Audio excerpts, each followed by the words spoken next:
iPhone 16 Plus, white at saka ultramarine po. 256. Saan pa yan mga... Maganda to, right? Yes. Tamang desisyon ba to? Huwag mo ka. Ito ma'am. Mag-inhale, exhale ka muna. Ito ma'am. Ay, ito. Yeah. Bilis mo naman. Ayaw mo ko isa. Sa kaso po.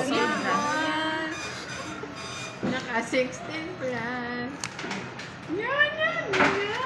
Pa-check yung physical ma'am kung may mga scratch or dents. Check na lang ang physical Hindi siya ma'am. kasama sa warranty. Nagbibideo din sila mo. Oo, artista. Tatlo tayo nagbibideo. Oh, Geraldine. Okay naman ma'am, wala namang scratches, Pacheck ka lang dents. ma'am, ha? Kapila lang ng ano po. Yan.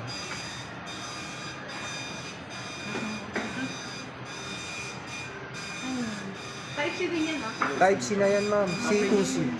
Up. Okay lang yan?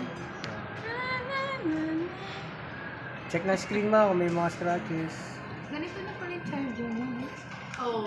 Parang ahas. Opo, naka-braided na yan ma'am. Ah, On May po extra ba? akong ganyan eh. ganyan din kay Kiso. Okay ma'am, wala namang scratch. Sabay mo yung ano, volume up tsaka ano. Dito po. Dito. Yes po. Dito lang. Apo. J. Tignan ko, may Parang kagat. gray. Ay, may kagat. Legit siya, may kagat. Kala ko buo. Ano po? Yung apple. Yan na parang di ko masaya.